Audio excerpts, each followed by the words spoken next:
Hey there, you're listening to BD4, where there's no better way to get your Yankees and Knicks analysis. Yanks every series, Knicks every game, and MMA on occasion. Here's your host, RJ Carbone.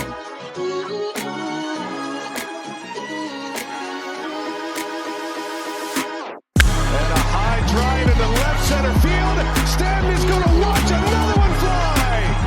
Are you kidding me? DiVincenzo a three. Bang! Bang!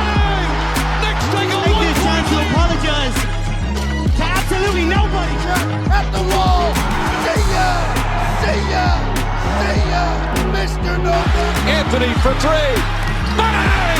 That one goes down and the game is tied. Rose, you shook up the world again. I did it again. My God did it, man. I really just had Gonna have to. Brunson running away. Oh my!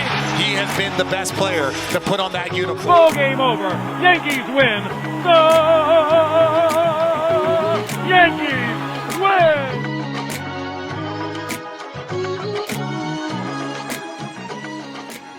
Okay. All right. That was a good win, man.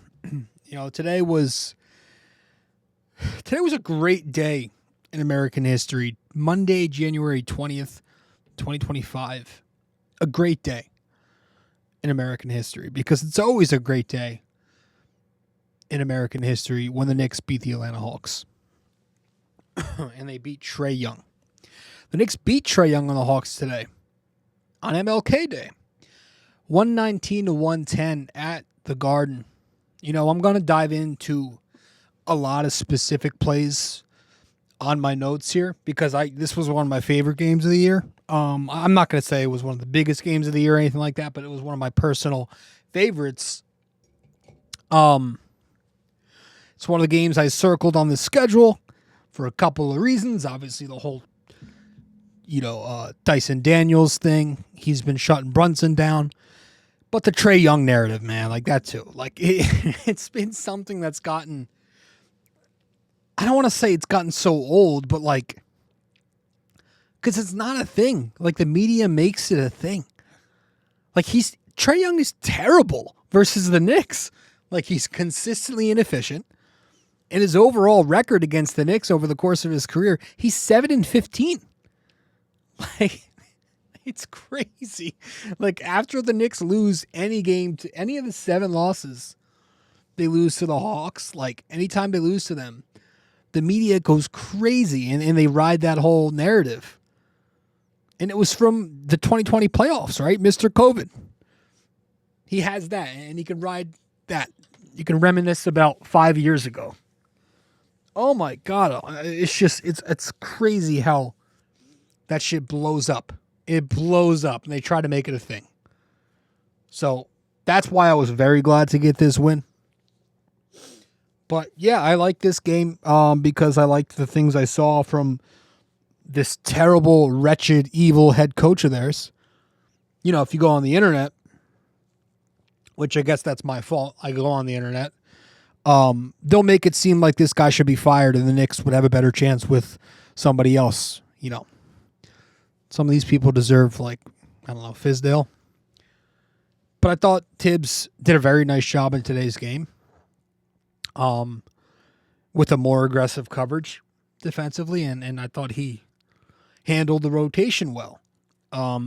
He ran an actual 9-man, a legitimate 9-man, and all 9 of them had played by the end of the first quarter. I thought the minutes distribution was fine. I didn't think it was anything crazy. I'm sure by the standards of the soft cupcakes on the internet, it was probably still too much, and they're probably still bitching about this victory. But I don't really complain about wins. I like winning. And I liked what Thibs did with the rotation today. I thought it was good that he did it with Towns at the 5 to maintain the big on him, to maintain some spacing out there, and I thought the offense looked good. I thought the bench, like that second unit came in the first quarter, they helped turn this game around. The Knicks were losing by a decent amount, 7 or 8 points mid first quarter. The Knicks turned it around there. They played very well. Campaign was good. Took that transition 3 that a lot of people were hoping better that would better fall. Takes a lot of those. I liked Shamit's minutes today.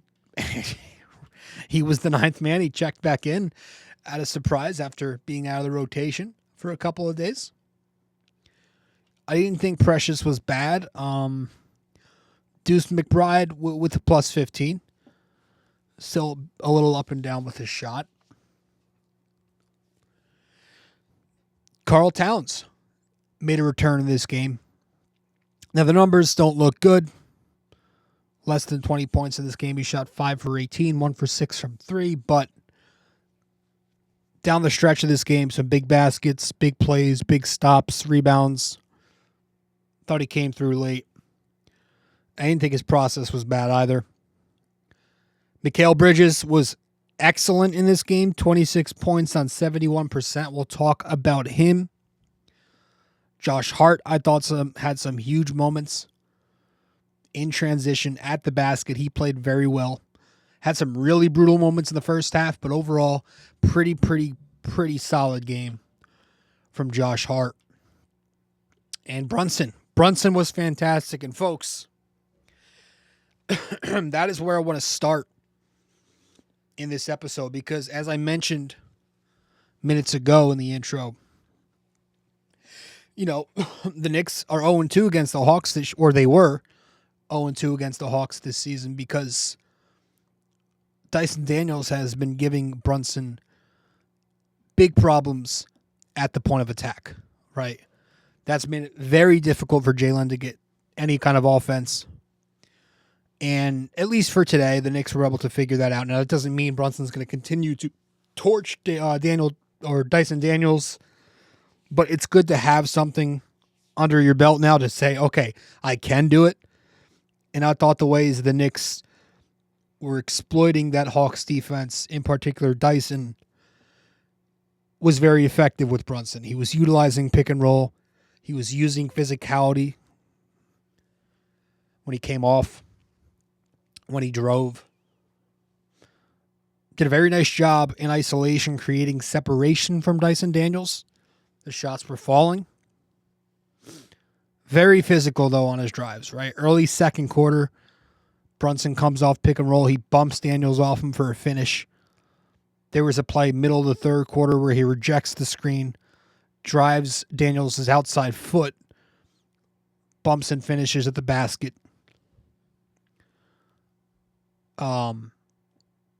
Second quarter, creating separation. He comes off pick and roll in one possession, knocks down a turnaround fadeaway over him. Later in the second quarter, Precious slips the screen. Brunson knocks down a step-back jumper, creating space. Late third quarter, knocks down that step-back for a long two-pointer on the baseline versus Daniels. So, solving Dyson Daniels today was big. Having Brunson for this game helped the Knicks out a whole lot. And so for that reason, Jalen Brunson gets the game ball from today. I thought he was the best Knick on the floor. You could really make a case that it was Mikal Bridges. But I thought Brunson, that was a key for me. Let's solve Dyson Daniels. 34 points for Brunson, 6 assists, 12 for 18 from the floor. He was 3 for 5 from 3, 7-11 at the line. 39 minutes played. On the year, he's averaging 26 and 7 on 49, 39, 82% line. He's got 15 game balls now on the year. So he did a nice job on Dyson Daniels. He also did a nice job exploiting mismatches and switches, especially taking care of mismatches on the three-point line. And lately, it is so nice to see those pull-up three-pointers come back. Again today, he had 2 off-the-dribble three-pointers. Late in the first quarter, the Knicks run an ATO handoff that flows into a pick and roll. Brunson ends up pulling up on DeAndre Hunter. Knocks down the triple. The very next time down for the Knicks, he comes off a Precious pick and roll. knocks down a step back on the Capella switch. So overall, his three-point shot has looked a lot better lately. He shot 43% or better from three in 5 of his last 6. He's also 43% overall from three during that span. He got a few more off-ball looks in this game. And that was a theme for the Knick offense in general, forcing the Hawks into movement and creating chaos and miscommunication by cutting all over them. The first basket of the game, the Knicks run a boomer action for Brunson where he cuts middle off of a Towns pass from up top.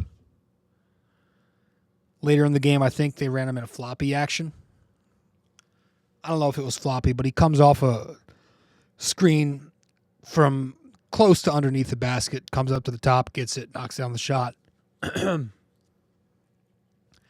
you had a lot of guys cutting today to throw that Hawks defense off. Later in the first quarter, you had Landry Shamet cutting middle in transition for a finish. That's when Campaign found him. Middle of the second quarter, the Knicks run an empty side double drag. OG slips it. Towns finds him on the cut. Mikal Bridges did a lot of cutting second quarter. He scores from a cut off of that Czech Republic kid. Forget the kid's name, but he scored from a cut a couple of times off of him. One time from the post. One time from a basic back cut. Third quarter, he scores from the short roll, cutting off of Trey. Atlanta didn't switch it. Mikal slips. Scores from the roll. Josh Hart scoring from off of a cut from the short corner. That came off of a Brunson Towns pick and roll. I think that was in the third quarter. Fourth quarter, Precious Achiuwa scoring from a cut. He cuts into space on the baseline there, gets a basket. So the Knicks did a nice job of exploiting Atlanta's defense that way. I thought they exploited the size mismatch very well in this game. A couple of mismatches in the Knicks' favor. Again, I mentioned Karl Anthony Towns didn't have the greatest numbers in this game, but I thought he did a nice job exploiting the mismatches that he had, especially in the first quarter. He had a drive on Okongwu where he drove the closeout for a finish. He shot over Okongwu from pick and pop with Mikal. He had a downhill finish through Okongwu off of a 45 cut with Mikal drawing post help, strong side. Even some moments in the third quarter where he knocks down a three on the top of the arc over a closing Okongwu. Okongwu was caught helping on a Brunson drive. He has to come up top to close the cat. He drove the switch on, again, that Czech kid off of a pick and roll for a finish. So I thought he was exploiting mismatches very well. I thought Mikal Bridges, going back to him, really, the Knicks did a nice job of seeking out Trae Young, right? Hunting Trae Young and his lack of size. Mikal Bridges was taking care of that. You got to put him, you got to hide Trae Young on Mikal, we'll use Mikal. So good job finding him in offense. Middle of the first quarter, he posts Trae Young to draw help. That opened up that Towns cut that we mentioned. Second quarter, he establishes position on the post with Trae on him. Cuts backdoor for an easy finish. Towns picks up an assist from up top. Third quarter, midway through the period, he knocks down a fadeaway on the post with Trae Young on him. So I thought the Knicks exploited the Hawks' lack of size in certain mismatches very well. So those were some offensive things that I liked. I want to talk defense in just a sec when we return from our first break here on the podcast, episode 785 of BD4. Stay with us. BD4 is available on social media for those who want to follow. You can find BD4 on Instagram at BD4Pod. You can find us on X at BD4Pod. And you can find us on Facebook by simply searching BD4.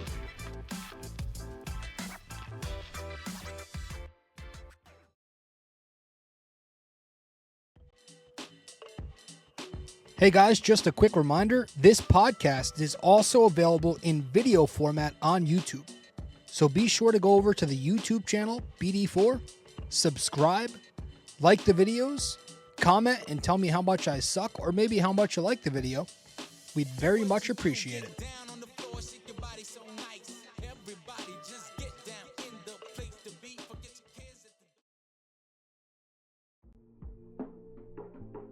Don't have time to sit down and watch a video? You can listen to BD4 on Apple Podcasts and Spotify. Don't forget to give us a 5-star rating and review on Apple Podcasts. And you can also watch the video format on Spotify too.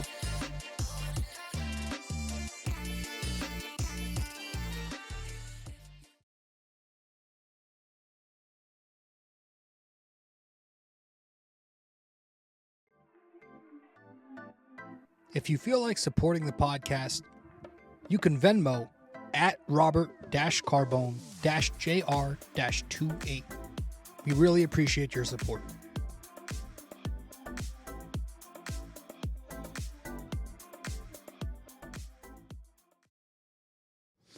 Welcome back to the show, episode 785 of the podcast. Short episode today, audio only, just because it's the first of a back-to-back. I have an early class tomorrow morning, so I can't be doing the usual in this episode. But I thought the Knick defense in this game, it got some mixed results, but I thought, again, the adjustments that were made were very positive. I thought Thibs mixed it up. Some drop coverage, of course, that's their primary, but some hedging, some switching. They were playing up at the level. So mostly positive results. Still, some mixed results that you don't want to see happening, now that we're in the second half of the season. I mean, for the first basket of this game, the Knicks don't switch an auto switch. Right? It's OG Anunoby and Mikal Bridges, and they play a Trae Young, Jalen Johnson action straight up. They don't switch it, and now Jalen Johnson gets the easy lane for an and one. Those are two defensive-minded wings that must be an auto switch. 2 baskets later, there's a mishap off of a hedge on a Trae Young Okongwu pick and roll where Towns hedges to Trae. Brunson doesn't tag the roll. Now Okongwu gets an easy lane, easy finish. Middle of the period, Hart and Mikal miscommunicate on whether to switch or play a Trae Young action straight up. It results in a deep left wing 3-pointer from Trae. I thought Hart's defense was bad in that first quarter, helping off too much in this game, closing out a little late. Late in the second quarter, there was a possession where Precious switches the Okongwu Trae DHO,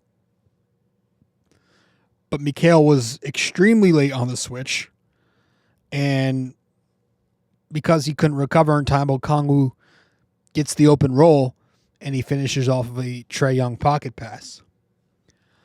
So there were some mismatches. You got to figure out, who's tagging off the hedge and just little details like that. But I like the idea of being more aggressive, and it's going to take reps. And again, there were some good moments too. Like, I thought overall the Knicks were a lot more physical defensively at the point of attack. There was a possession second quarter where Mikal Bridges, I don't know if he baited Trae Young into it, but he defends Trae Young, and he kind of leads him into a Towns block at the basket. Gets him to drive right. He kind of gives him that lane. Towns blocks a shot.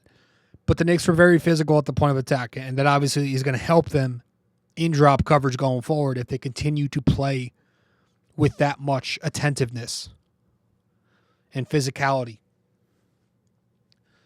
There was a Brunson and Anunoby switch on a Trae Young, Jalen Johnson pick and roll in the first quarter, where I thought the Knicks did an excellent job of staying in front and being physical to force the miss. It was Brunson on Johnson. Second quarter, there was that one possession that Breen called, I think he said it was the best defensive sequence of the season or something like that. It was a really good possession for the Knicks where they're just applying excellent ball pressure the entire 24. You got Josh Hart on Hunter. The ball eventually gets to Trey. And it's Mikal Bridges who locks him down the remainder of the shot clock. Results in a violation, I think. Shamet had a nice play where he, is late recovering off of a screen, but,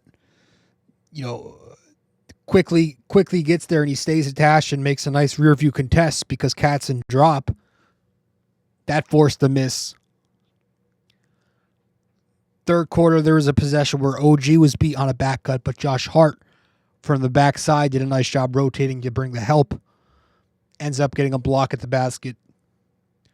Fourth quarter, the Knick defense was very sharp. Hawks were missing a ton of shots in that fourth. I thought OG was good on the boards. I thought the Knick closeouts were good. Some noticeable closeouts from Deuce, from Towns. I thought Towns was really strong defensively in the fourth quarter. The Knicks pick and roll coverage was good with him out there. There's a possession where it was Towns and Hart in the action. The Knicks end up getting a nice stop and drop coverage. That was like midway through the fourth. Later in the fourth, there's a possession where Hart gets beat at the point of attack, but I thought Towns did a nice job contesting on Trey at the basket from drop coverage. And that's the job he needs to do. When your guards aren't getting over, when they're not getting over the top, you got to be that second line of defense there. 2 minutes after that possession, there was a play where Towns switched to Trae Young on a screen, but he got beat. But I thought Mikal Bridges did a nice job again from the backside to pick up Trae and contest the miss at the basket. So just things like that were really cohesive. The team defense was on point. So that's something that you want to see continue going forward. Hopefully this is something that Tom Thibodeau and the Knicks continue to work on. And you want to see them have more reps as an aggressive defense. But again, that's kind of difficult to do with the way Thibs handles the minutes in this rotation. Being at the level so aggressively is a taxing coverage, whether it's switching or hedging or bringing a blitz. But that's really it. I thought from the second unit, let's get to that real quick. I thought Cam Payne was the best among the bench players. Really all of them played well, but I thought Cam Payne, 10 points on 3 of 6 shooting from 3. Big jolt in that first half. He now has 11 game balls. He's racking them up. So good for Cam Payne. And I think that's it. Up next for the Knicks, the homestand continues with the second of a back-to-back tomorrow night against the Nets. That's at Madison Square Garden, Brooklyn. And then they continue their homestand after that. They've also got 2 more games against the Hawks this year, which is good. You want those reps against this team. But the Nets are tomorrow, second of the back-to-back. That's a team that's been reeling ever since earlier in the season when they thought they were going to be a decent team. Team kind of sucks. Speaking of, let me see if I can get some tickets off the cheap. Cousin just texted me. We went to the game against the Bucks the other day. Always have a good time at the Garden. I want to see how much these Knicks Nets tickets are. Would love to go back there. What's tomorrow? Wednesday? No, Tuesday. Tuesday 21st. Oh, it's of course it's a TNT game. Yeah, probably. I don't think you're gonna get anything under 200. Let's see.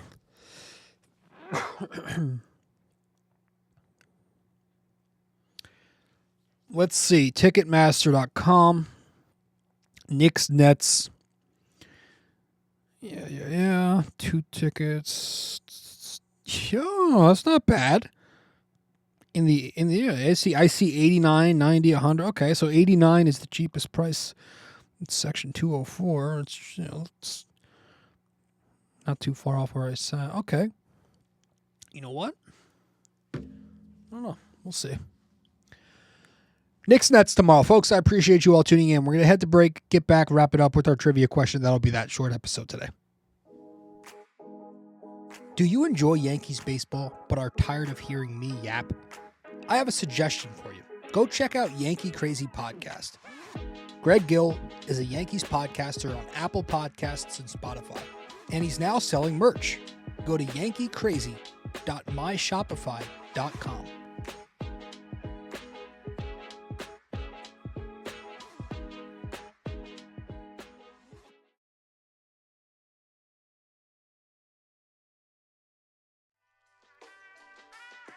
Stay connected with us. Visit BD4blog.com to explore our blog, tune in to our latest podcasts, and follow us on social media. Thank you for being a part of this community.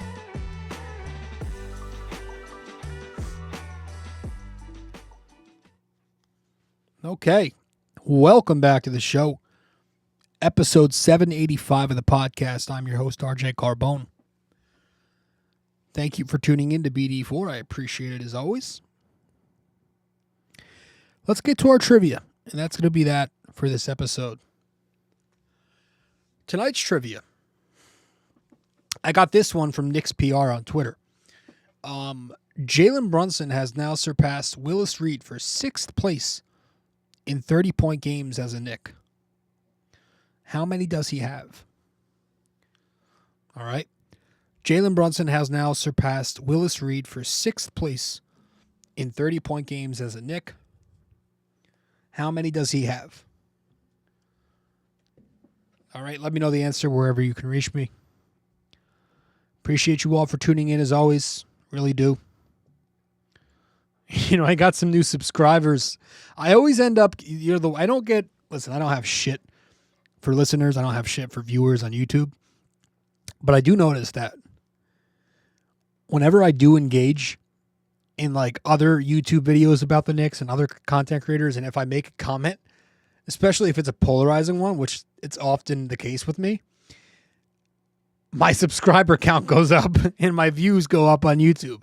And that happened to me over the last couple days, commenting on some Knicks videos. So I don't know, man. Whenever I'm engaging and, I'm just like getting into these comment wars with others, my subscriber count goes up. Not that I care. This is a hobby. I do it for fun and the pennies that I make on the side from it. But like, hey, that's cool. So I might keep doing that. Even if I got to troll, even if I got to, say some shit that triggers people. I don't know. But I am noticing that trend. This was last year. There was a game last year where it was like a very controversial loss where in the fourth quarter, I forget who the Knicks were playing, but I think they were playing the Bucks. They were playing the Bucks because it was a controversial decision from Tom Thibodeau where he benched Emmanuel quickly late in the fourth quarter in that game. And, they're playing a Bucks team that was healthy at the time, and they had, Middleton, Giannis, and Lopez all on the floor. So, like, those are 3 big wing players. There's 3 big players, right? Two big wings and 1 big. And I think he went to Burks over Quickly or someone with more size. And Quickly was playing very well. He was hot. Thibs pulled the hot hand to go with more size, and Thibs took a ton of crap, as he does every night, for sometimes for a good reason, sometimes for bad reason. But Thibs took a ton of crap from this game, and even me. I ripped him in this video on YouTube in this podcast episode, and I put it up on YouTube, and it got the most views ever because, of course, it's critical of the head coach, and that's what we like to do as sports fans. And it jumped my subscriber count on YouTube from like at the time, 100 to like 150. All within the span of 24 hours. And I got a bunch of likes, bunch of comments, a lot of engagement on it. So yeah, ever since then, I occasionally step out and like to engage on other videos to get people to click on my channel. I'm ranting now. Hey, I appreciate you all tuning in as always. Episode 785 is in the book. So if I do have any new subscribers coming over, appreciate you all, or any new listeners, whether you disagree or agree with me, I appreciate you clicking on this video. For those who listen on Apple and Spotify, I appreciate you as always. And I'll see you all soon. Well, if you made it this far, that means you listened to or watched the entire episode. Thank you. Just remember to follow, subscribe, download, rate and review, and all that fun stuff to help out the podcast. And I will see you in the next episode of BD4.